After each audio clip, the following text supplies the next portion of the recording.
మోత్కుపల్లి మీడియాతో మాట్లాడుతున్నారు. లైవ్ లో చూద్దాం. ఒక నియంత్రణ గద్దె దించినటువంటి పరిస్థితిని మనం ఇవాళ గమనించగలుగుతున్నాం, చూడగలుగుతున్నాం. చాలా సంతోషం. ప్రజలు ఇవాళ ఎంతో ఆనందంగా ఉన్నారు. కుటుంబ పాలన అంతమందించినటువంటి ప్రజలకు మరొకసారి ధన్యవాదాలు చెప్పాల్సినటువంటి అవసరం ఉంది. ఈ భారతదేశంలో కుటుంబ పాలన చేయొచ్చు, ఎంతైనా దోచుకోవచ్చు, ఉన్నంతకాలం ఉంటాం, ప్రజల యొక్క ఆస్తులను కొల్లగొడతాం, లక్షల కోట్లు దండుకుంటామని ఒక కేసీఆర్ కుటుంబాన్ని మనం చూడగలుగుతున్నాం. ఎవరికైనా సిగ్గుంటుంది, కొద్దిగో గొప్ప, కానీ కేసీఆర్ కుటుంబానికి సిగ్గున్నట్టుగా కనపడటం లేదు. సిగ్గు శరం విడిచి కేవలం ప్రజల సొమ్మును కాజేస్తూ మరి భోగ విలాసాలు అనుభవించాలనే కోరిక తప్ప ప్రజల కోసం బతికినటువంటి కుటుంబం కాదు కేసీఆర్ నాయకత్వం, అంతకంటే కాదని సందర్భంగా నేను తెలియజేస్తా ఉన్నా. ఏదేమైనా ఇది చాలా బాధాకరం. ఒక్క మాటలో చెప్పాలంటే కేసీఆర్ గారు బయటికి వచ్చే పరిస్థితి లేదు. కేటీఆర్ గారు కేటీఆర్ నేను ఎప్పుడు కూడా ఈరోజు వరకు నేను విమర్శించలేదు, కానీ ఏదో పిల్లగాడు ఏదో ఆడుకుంటుండే ఆయన, అది ఆటలాగా అనుకున్నాడు. ఏదో తన సొంత ఆస్తి హెలికాప్టర్లో తిరగొచ్చు, పెద్ద పెద్ద ఫ్లైట్లలో తిరగొచ్చు అనుకున్నాడు. తన సొంత ఆస్తి లాగానే ముఖ్యంగా ప్రభుత్వాన్ని వాడుకున్నాడే కానీ ప్రజల కొరగబెట్టేంది ఏమీ లేదని కూడా ఈ సందర్భంగా నేను తండ్రి చూస్తే అట్లుంటే కొడుకు ఇవాళ ఒక మాటలో చెప్పాలంటే అబ్బాయి మాటలకైతే అంతులేదు. ఆయన ఏదో పెద్దానికి దేశానికి ఉరగబెట్టినట్టు త్యాగాలు చేసి అలసిపోయినట్టుగా మాట్లాడుతూ ఉన్నాడు. అసలు తిని అలసిపోయినని నేను అంటున్నా.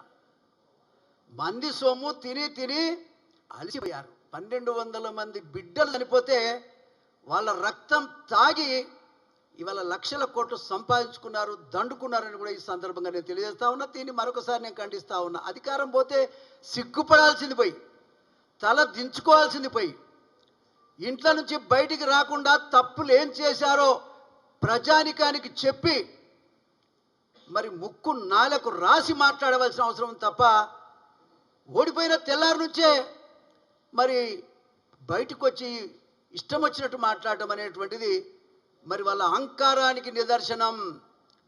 ప్రజాస్వామ్యం వర్ధిల్లుతున్నదంటే ఇవాళ ప్రజాస్వామ్యం ఈ యొక్క తెలంగాణలో ఇవాళ ముందుకు సాగుతున్నదంటే కారణం ఇవాళ కాంగ్రెస్ పార్టీ అనే సందర్భంగా తెలియజేస్తా ఉన్నా.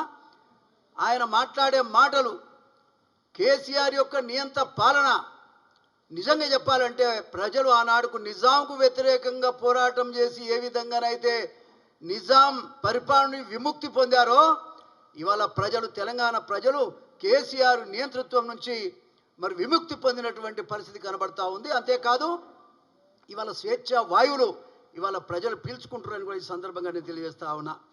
నేను ఒకటే ఈ సందర్భంగా కేసీఆర్ని అడుగుతా ఉన్నా, మీ దగ్గర ఏమైనా నైతిక విలువలు ఉంటే, మీ దగ్గర ఏమైనా కూడా విలువ కలిగినటువంటి పరిస్థితి ఉంటే మీ ఆస్తులు ఎన్నో చెప్పండి, మీరు ఎంత డబ్బు సంపాదించారో చెప్పండి. మీరు ఆనాడు ఏమున్నారు, ఉద్యమం పేరు మీద ఎన్ని కోట్లు ఎన్ని లక్షల కోట్లు సంపాదించారో మీరు చెప్పాల్సినటువంటి అవసరం ఉంది. నిజంగా సిగ్గుంటే మీరు చెప్పండి. కనీసం ఆనాడు మీ ఆస్తులు ఎంత, ఇవాళ మీకున్న ఆస్తులు ఎంత చెప్పగలుగుతావా? కేటీఆర్ యువకుడవు కదా, చాలా మాటలు మాట్లాడుతున్నావు కదా, ఇవాళ మీ ఆస్తులు ఎంత చెప్పగలుగుతావా? నీకు కనీసం ఆ విలువ ఉందా అని నేను అడుగుతా ఉన్నా. విలువ లేని మనుషులు మీరు ఎంత అరిచినా గీకొట్టినా మళ్ళీ మీకు అధికారం రాదు. మీకు అధికారం వచ్చే పరిస్థితి లేనే లేదు. అరే 50 సంవత్సరాల పాలన చూసి రేవంత్ రెడ్డి గారి నాయకత్వాన్ని చూసి ఇవాళ ఎమ్మెల్యేలు ఎక్కువగడుతున్నారు. అంతేకాదు అన్ని మున్సిపాలిటీల్లో ఇవాళ మార్పు జరుగుతూ ఉన్నది. బీఆర్ఎస్ పార్టీ నుంచి మరి కాంగ్రెస్ పార్టీకి ఇవాళ అన్ని మున్సిపాలిటీలో మున్సిపల్ చైర్మన్లు కాంగ్రెస్ పార్టీ వాళ్ళు అవుతున్నారంటే దానికి కారణం ఏమిటో అర్థం చేసుకో, తల దించుకో అని సందర్భం. పోతే పోనీ ఇంతమంది అన్న పోయినట్టు నేను స్పీచ్లో చూశాను.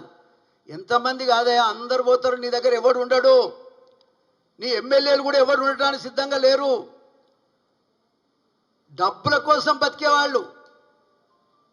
మీ పార్టీలో చాలా మంది డబ్బుల కోసమే బతుకుతున్నారు తప్ప ప్రజల కోసం కాదు. గమనించుకోవాల్సిన అవసరం ఉందని ఈ సందర్భంగా నేను తెలియజేస్తా ఉన్నా. అంతేకాదు, కేసీఆర్ గోటికి సరిపోడంటే రేవంత్ రెడ్డి గారు. తెలంగాణ సెంటిమెంట్ను అడ్డం పెట్టుకున్నటువంటి మీరు ఇవాళ ఆ మాట మాట్లాడుతున్నాను నేను అడుగుతా ఉన్నా. 12 మంది బిడ్డలను బలిదానమై తెచ్చినటువంటి తెలంగాణను మీ స్వార్థం కోసం బతుకుతున్నటువంటి మీరు ఆ మాట మాట్లాడొచ్చా అని నేను అడుగుతా ఉన్నా. తండ్రి కొడుకులు ఇద్దరు కూడా రేవంత్ రెడ్డి గారి యొక్క కాలి గోటికి మీరు సరిపోరని నేను చెప్తున్నా. ఇవాళ ఒక్కసారి మీరు ఆలోచన చేయండి. ఎప్పుడైనా వెనుకడికి వేశాడా? మీరు ఎన్ని తిప్పలు పెట్టినా కూడా పోరాటంలో ముందుకు పోయాడు. ప్రజాస్వామ్యాన్ని రక్షించే దిశగా రేవంత్ రెడ్డి గారు ప్రయాణం చేస్తూ ఉన్నారు. 2 గ్యారంటీలను అమలు చేస్తేనే అల్లకల్లోలం అవుతున్నారు. మీరు పార్టీ అంతా ఆగమైపోతా ఉన్నది. ఇక మిగతా 4 చేస్తే మీరు ఎక్కంటారు? మీరు మీ పార్టీ ఎక్కడ ఉంటుందని అడుగుతా ఉన్నా. ఏ పరిస్థితిలో కూడా మీ పార్టీ మిగలదు. తెలంగాణలో రేపు పార్లమెంట్ ఎన్నికల్లో కూడా మెజారిటీ సీట్లు కాంగ్రెస్ పార్టీ గెలవబోతున్నది. 1, 2 గెలిచేది ఉంటే బీజేపీ పార్టీ గెలుస్తుందేమో, కానీ బీఆర్ఎస్ పార్టీ మాత్రం ఒక్కటి కూడా గెలవదు. మొగోళ్ళు అయితే చెప్పండి, పలానా సీటు మేము గెలుస్తామని చెప్పండి, చూద్దాం. ఏ సీటు గెలుస్తారో చెప్పండి మీరు.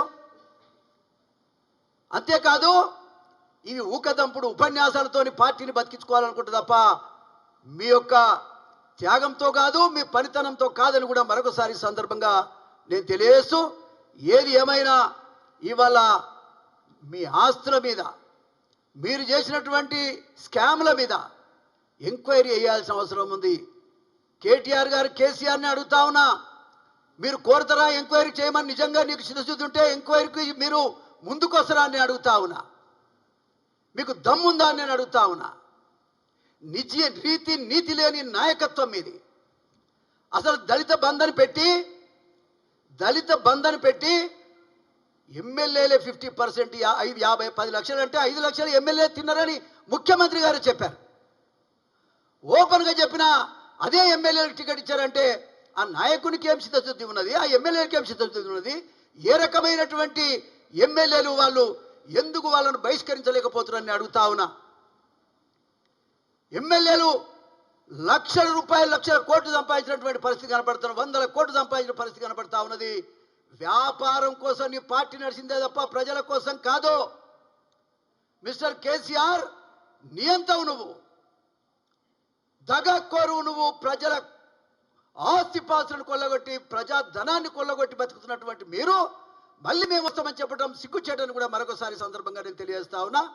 ఏది ఏమైనా రాబోయే కాలం అంతా కూడా రేవంత్ రెడ్డి గారి నాయకత్వంలో ప్రజా పాలన ముందుకు సాగుతా ఉన్నది. మీరు ప్రజలను కలిశారా? ఎన్నడైనా ఏ సామాన్య మనుషులైనా మీరు కలిశారా? అసలు ఎమ్మెల్యేలే కలవపోతున్నారు మీరు, మంత్రులకే ఇంటర్వ్యూ ఇవ్వకపోతున్నారు మీరు.